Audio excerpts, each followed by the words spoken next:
Just getting started. My eyes on the target. Now, now.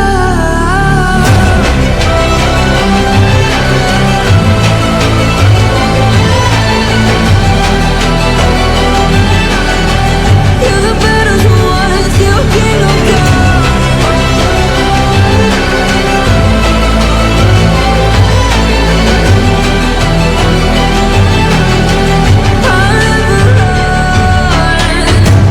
Best to give me your loyalty, 'cause I'm taking the world, you'll see. They'll be calling me,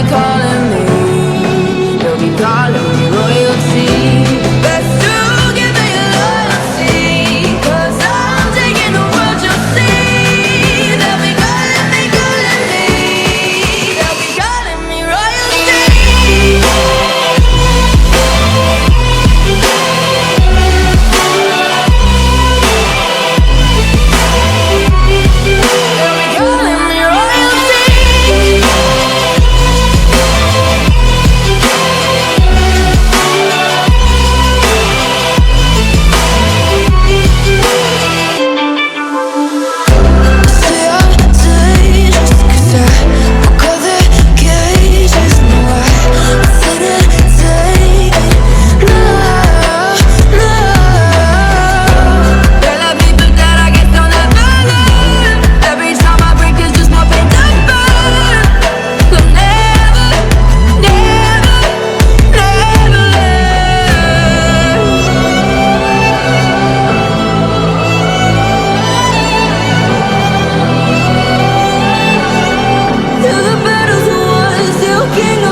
right here standing by your side.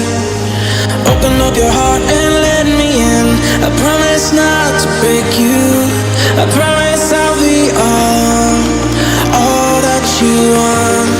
So let me in my heart before. Let me in, oh.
feel like I'm dreaming, man, should've seen that look on my face.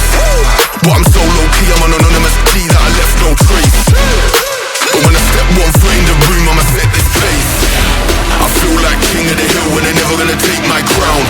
That's the type of my sound. Better rise up when I shut this down. I feel like king of the hill when they're never gonna take my crown. That's the type of my sound. Better rise up when I shut this.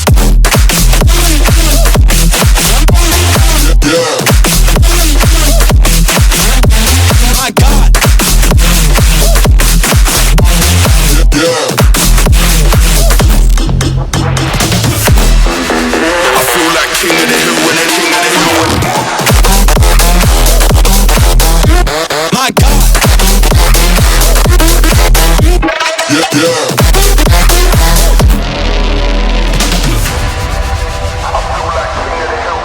It feels like murder, murder. Setting them alight when I lit that flame. Try pulling up side by side for the race, just realize that we're in a different lane. Yeah, see I'm out here killing the game.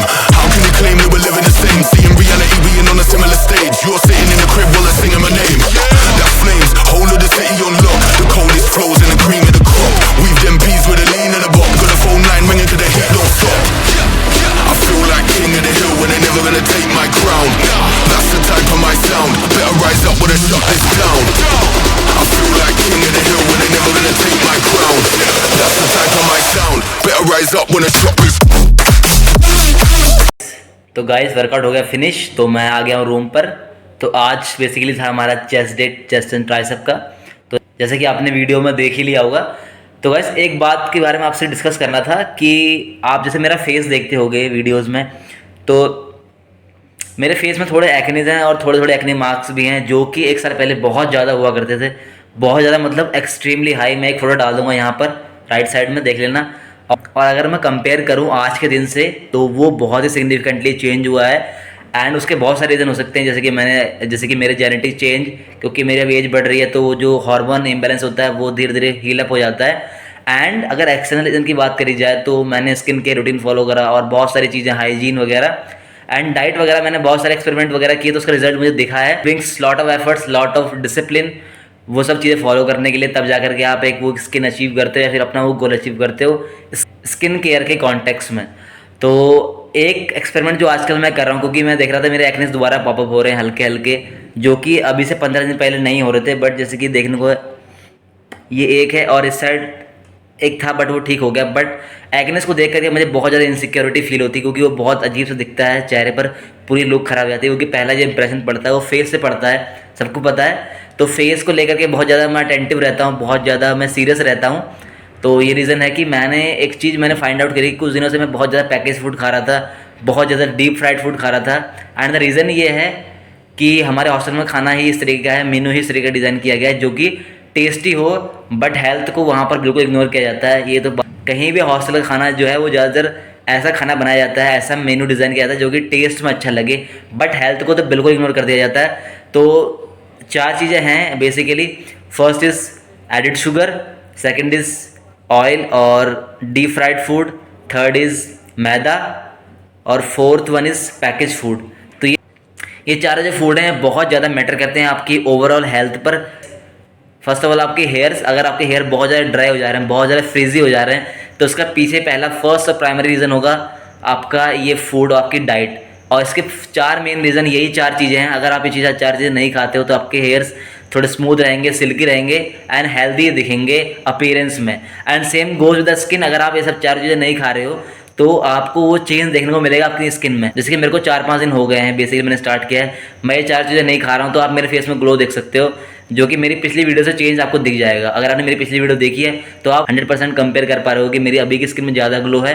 बाकी lighting कोई issue नहीं है, lighting सब same ही है and camera भी same ही है, but still मैं खुद देख पा रहा हूँ कि मेरी स्किन में वो इफेक्ट दिखता है। और मेरे बालों में भी, मेरे बाल थोड़े कम ड्राई हैं, कम फ्रीजी फील होते हैं, वो चीज़ फॉलो करके। तो बेसिकली अब मैं फुल ग्रेन्स या फिर होल ग्रेन्स ज़्यादा खा रहा हूँ, जिसे बोलते हैं कॉम्प्लेक्स कार्ब्स। तो उससे क्या होता है, आपके डाइजेशन में भी हेल्प होती है और आपको जो क्रेविंग्स होती हैं शुगर की वो कम पड़ती हैं। आप बहुत टायर्ड बहुत कम फील करते हो, एनर्जेटिक फील करते हो। मेरी पिछली वीडियो आपने देखा होगा, मेरी साउंड बहुत ज़्यादा लूज़ आ रही है, जैसे बहुत थका हुआ हूँ, बहुत स्ट्रेस्ड हूँ। बट अभी आपको मेरी वॉइस आ रही होगी जो कि बहुत क्लियर, बहुत कॉन्क्रीट होगी। और एंड मेंटल क्लैरिटी क्या है कि जब मैं बोल रहा हूँ तो मैं अपनी बात पूरी बोल पा रहा हूँ, बीच में कुछ पॉजेज नहीं है, ओम्स एंड आज नहीं आ रहे, तो मेंटल क्लैरिटी बनती है। सब चीज़ आपकी डाइट पे इम्पैक्ट करती है हैविली, तो आपको अपनी डाइट बहुत सीरियसली बिल्डअप करनी पड़ती है, आप क्या खा रहे हो क्या नहीं खा रहे हो। एंड अगर बात करूँ अपने स्किन केयर की, तो मैं कई सारी चीज़ें यूज़ करता हूँ, अगर आप जानना चाहो तो, जिसने मेरी हेल्प करी मेरे एक्नेस वगैरह ठीक करने में। कंप्लीटली ठीक नहीं हुआ है, बट स्टिल बहुत बड़ा चेंज मैंने विटनेस किया है। तो उसमें फर्स्ट ऑफ ऑल मैं सजेस्ट करूँगा आपको मिनिमलिस्ट का सैलिसिलिक एसिड 2%। अगर आपके फेस में एक्ने है और ऑयली स्किन है तो 100% गो फॉर दिस, क्योंकि बहुत ही चीप है, बहुत ही कन्वीनियंट है और बहुत लंबा चलता है। ये सिर्फ 280 रुपीज़ का है, कोई स्पॉन्सर नहीं है, कुछ मुझे बेनिफिट नहीं है, but I am just saying. And अगर आपको थोड़ा ग्लो चाहिए फेस में, एक ग्लास वाला ग्लो चाहिए जो कि मॉडल्स का होता है, एक्चुअली मेरा नहीं है, बट क्या पता आपको अचीव हो जाए, तो उसके लिए एक मॉइस्चराइजर आपको लेना ही पड़ेगा, या फिर कोई सा मॉइस्चराइजर हो। मैंने कई सारे यूज़ करे हैं, बट मेरे को विटामिन सी वाला ज़्यादा अच्छा लगता है। मैंने विटामिन B5 वाला भी यूज़ करा है, ये मिनिमलिस्ट का है, ये थोड़ा सा कॉस्टली है, बट स्टिल इसके जो रिज़ल्ट हैं वो एकदम अनबिलीवेबल हैं। आपको ज़रूर यूज़ करना चाहिए, क्योंकि स्किन केयर के बिना अच्छी स्किन पाना थोड़ा सा टफ है, और मुझे लगता है मुश्किल आज के ज़माने में, क्योंकि जैसा हमारा इन्वायरमेंट है, जैसा पोल्यूशन है, जितना सन डैमेज करता है, बहुत सारे इश्यूज़ हैं, तो आपको अपने स्किन की केयर रखनी पड़ेगी, तो आपको कुछ ना कुछ खर्चा, कुछ ना कुछ इन्वेस्ट करना पड़ेगा। एंड मोस्ट इंपॉर्टेंट ये रहा विटामिन सी सीरम, जो कि आपके फेस के ग्लो के लिए बहुत इंपॉर्टेंट है। अगर आपको एक्नेस वगैरह हैं तो आप इसी का सैलिसिलिक एसिड का एक सीरम भी यूज़ कर सकते हो, या फिर नाइसिनामाइड का सीरम यूज़ कर सकते हो अगर एक्ने मार्क्स हैं तो। जैसे मेरे एक्ने मार्क्स नहीं थे तो मैंने ये परचेस किया था, बट मेरे एक्ने मार्क्स एक्ने दोबारा हो गए हैं, तो अब अगला सीरम जो होगा वो मेरा नाइसिनामाइड होगा, जो कि एक्ने मार्क्स को हील करता है। तो ये चीज़ सिर्फ देखने के लिए नहीं है, इनका रिजल्ट एक्चुअली होता है। लोग सोचते हैं सिर्फ खाली टाइम वेस्ट है, फिर खाली वेस्ट है, जैसा भी है, बट ऐसा बिल्कुल भी नहीं है। मैंने लोगों को बताया, लोगों को रिजल्ट दिखे हैं, मुझे रिजल्ट दिखे हैं फर्स्ट ऑफ ऑल, तो मैं दूसरों की बात ही नहीं करूँगा, because I am the witness, I am the proof कि चेंजेस होते हैं। बट आपको एक कंसिस्टेंटली लंबे टाइम के लिए करना होगा, एंड आपको डिसिप्लिन दिखाना होगा। आपको दिन में 2 टाइम फेस वॉश करना ही होगा मैंडेटरी, 2 टाइम मॉइस्चराइजर लगाना ही होगा, 2 टाइम सीरम लगाना ही होगा मैंडेटरी। अगर आप बिस्तर से उठ करके रात को 12 बजे, साढ़े जब भी आप सोते हो, उठ के अगर आप नहीं जा सकते हो तो you can't do that, you can't achieve that. तो ये थोड़ा सा आपको इन्वेस्टमेंट करना पड़ेगा, थोड़ा सा डिसिप्लिन शो करना पड़ेगा, जो कि सेंस भी बनता है, क्योंकि फ्री में बैठ करके बिस्तर में लेटे लेटे कुछ भी नहीं मिलता है, तो दैट्स मेक सेंस। तो आपको थोड़ा सा हसल करना पड़ेगा, थोड़ा सा आपको एक्स्ट्रा एफर्ट्स पुट करने पड़ेंगे अगर आपको कुछ अचीव करना है एक्स्ट्रा, लाइक मी। और same goes with the hair. मुझसे बहुत सारे लोग पूछते हैं कि तेरे बाल नहीं टूटते, या फिर ऐसे कैसे ग्रो कर लिए बाल, क्योंकि यहाँ का पानी तो बहुत बेकार है, देहरादून का बेसिकली जहाँ मैं रहता हूँ। तो same goes with the hairs, अगर आपको उसमें भी अगर आपको ग्रोथ चाहिए तो सिंपल है, आपको हफ्ते में 2 बार या वीक में 2 बार ऑयलिंग करनी पड़ेगी। ऑयलिंग मस्टर्ड ऑयल से बिल्कुल भी नहीं, क्योंकि मस्टर्ड ऑयल बहुत ज़्यादा थिक होता है, तो वो क्लॉगिंग कर देता है आपके स्कैल्प में। तो आपको एक लाइट ऑयल, जो कि मैं आपको सजेस्ट करूँगा, वो की रहेगा कोकोनट ऑयल और पैराशूट, या फिर डाबर कंपनी, किसी भी कंपनी का उठा लो आप, बहुत सस्ता होता है, 10 रुपये में डब्बा मिल जाता है, जो कि आपके 1 महीना 2 महीना आराम से चल जाएगा। बस पैसे की बात बिल्कुल भी नहीं है, पैसा कभी मैटर नहीं करता, व्हाट मैटर इज एफर्ट्स। अगर आप एफर्ट्स नहीं बना पाओगे तो पैसा कितना भी लगा लो, आप रिजल्ट नहीं देखने को मिलेगा आपको। फिर प्रोडक्ट्स बहुत ज़्यादा महंगे नहीं होते हैं, लोग सोचते हैं बहुत महंगे हैं, खर्चा हो जाएगा, दिस एंड दैट, बट ऐसा बिल्कुल भी नहीं है। व्हाट एक्चुअली मैटर्स इज आपके एफर्ट्स और आपका discipline and consistency after that all, तो you will definitely get the result. तो मैंने बताया जैसे कि मैं 4 चीज़ नहीं खा रहा हूँ, तो हमारा जो खाना है मैस में वो सारा इसी में वेस्ट होता है, तो कभी कभी मुझे मील स्किप भी करनी पड़ती है। फॉर एग्जांपल आज ब्रेकफास्ट में कटलेट्स थी, ब्रेड था, दलिया था एंड जैम था और ऑमलेट था। और बेसिकली ऑमलेट में खाता नहीं क्योंकि आई एम वेजिटेरियन, तो मैं बिल्कुल वो नहीं खाता। तो बाकी अगर दलिया की बात करें, दलिया में मीठा होता है तो वो दलिया अलग हो गया, कटलेट डीप फ्राइड है तो वो अलग हो गया, एंड मैदे का भी है तो वैसे भी अलग हो गया। ब्रेड, वाइट ब्रेड मैदे के होते हैं तो वो भी कैटेगरी से बाहर, एंड जैम तो वैसे खा नहीं सकते, वैसे भी वो मीठा ही होता है। तो मैंने आज का ब्रेकफास्ट स्किप कर दिया सिंपली। तो आपको ये थोड़े थोड़े एफर्ट्स लगाने पड़ेंगे अगर आपको कुछ अचीव करना है तो, फॉर द लॉन्ग टर्म। तो गाइस थोड़ा लंबा सेशन हो गया, बट ये बहुत इंपॉर्टेंट सेशन था, मेरे को आपको बताना था एक दिन, या फिर इसके लिए अलग से वीडियो बनाऊंगा एक दिन बड़े तसल्ली से, बट थोड़ा सा कॉन्टेक्स्ट आपको मैंने दिया है। I think that you will think about that and आप कुछ ना कुछ करोगे। तो okay guys, that's for the video, meet you in the next one, till then bye bye, take care.